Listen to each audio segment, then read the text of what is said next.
ప్రజాప్రభుత్వం హుజరాబాద్ ఎమ్మెల్యే పాడి కౌశిక్ రెడ్డిని చట్టబద్ధంగా న్యాయబద్ధంగా మాత్రమే పోలీసు వాళ్లు అరెస్ట్ చేశారు.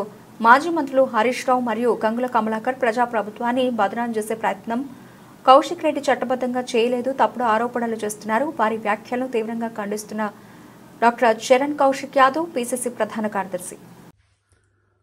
పాడి కౌశిక్ రెడ్డిని అక్రమంగా కాంగ్రెస్ పార్టీ అరెస్టు చేసిందని చెప్పేసి హరీష్ రావు గారు, అదేవిధంగా మాజీ మంత్రి గంగుల కమలాకర్ గారు కాంగ్రెస్ ప్రభుత్వం గురించి, రేవంత్ రెడ్డి గారి గురించి ఇష్టం వచ్చినట్టు మాట్లాడుతూ ఉన్నారు.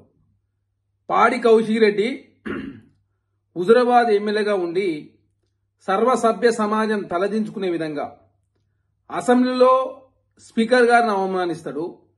అదే కాకుండా జడ్పీ సమావేశాలు జరిగితే ఆ విధంగానే దురుసుగా ప్రవర్తిస్తాడు.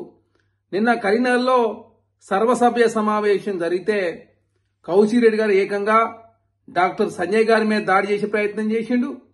అదే కాకుండా గ్రంథాలయ సంస్థ చైర్మన్ సత్తు మల్లేష్ గారిని ఎవరు ఆహ్వానించారని చెప్పేసి అధికారుల మీద దుష్ప్రవర్తనకు పాల్పడ్డాడు పాడి కౌశిక్ రెడ్డి గారు.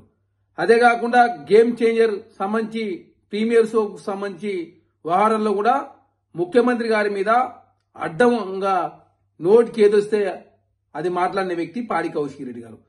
పాడి కౌశిక్ రెడ్డి గారు ఏదో చట్టబద్ధంగానో న్యాయబద్ధంగానో లేదు ప్రజాప్రభుత్వాన్ని ఓ కన్స్ట్రక్టివ్ వేలో ప్రశ్నిస్తుందనే అక్కాస్తో కాంగ్రెస్ ప్రభుత్వం, అదేవిధంగా కాంగ్రెస్ పార్టీ, పోలీసు వాళ్ళు చర్యలు తీసుకోలే. వారి మీద 3 ఎఫ్ఐఆర్లు అయినాయి. వారు గతంలో ప్రశ్నించిన దానికి కావచ్చు, కరీంనగర్లో ఆల్రెడీ కాంగ్రెస్ పార్టీ కార్యకర్తలు 10వ తరగతి కేసులు పెట్టరు.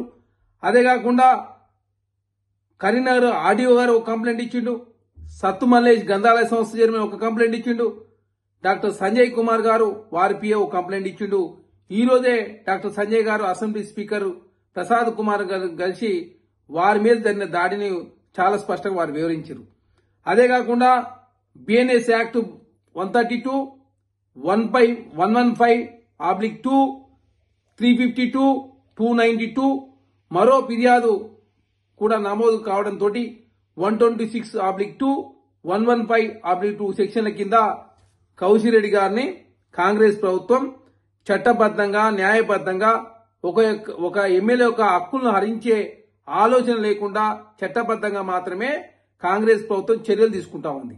ఏ వ్యక్తి మీద రాజకీయ కక్ష కారున్న తావు ఉండొద్దని చెప్పేసి కాంగ్రెస్ ప్రభుత్వం కోరుకుంటా ఉంటే కౌశిక్ రెడ్డి నోటికి ఏదొస్తే అది మాట్లాడుతూ ప్రజాస్వామ్యాన్ని అపహాస్యం చేసే ప్రయత్నం, ఎమ్మెల్యేల యొక్క హక్కులను హరించే ప్రయత్నం, నోటికి ఏదొస్తే అది మాట్లాడే ప్రయత్నం, అంతకుముందు అరికపుడి గాంధీ గారి మీ ఇంటి మీదకి పోయే ప్రయత్నం, అదే కాక వారికి నోటికి వచ్చినట్టు మాట్లాడితే ఆనాడు అదే జరిగింది. తర్వాత జడ్పీ సమావేశాలు, తర్వాత డాక్టర్ సంజయ్ గారి మీద అసెంబ్లీ సమావేశాలు జరుగుతున్నప్పుడు ఇట్లా ఏది పడితే అది మాట్లాడుతూ తెలంగాణ రాష్ట్రంలో ప్రజాస్వామ్యాన్ని అపహాస్యం చేసే ప్రయత్నం ఆనాడు కౌశిక్ రెడ్డి గారు చేస్తా ఉన్నారు.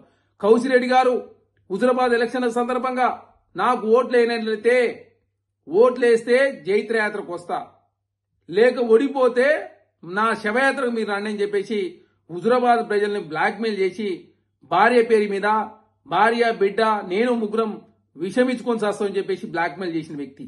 వారి ప్రస్థానం ఏదో బీఆర్ఎస్ పార్టీ ప్రారంభమైనట్టు వారు వైసీపీలో రాజకీయ ప్రస్థానం ప్రారంభించి కాంగ్రెస్ నుంచి ఎమ్మెల్యే పోటీ చేసి కాంగ్రెస్ పార్టీలో ఉంటూ బీఆర్ఎస్ పార్టీ కోర్టుగా పనిచేసిన వ్యక్తి కౌశిక్ రెడ్డి గారు.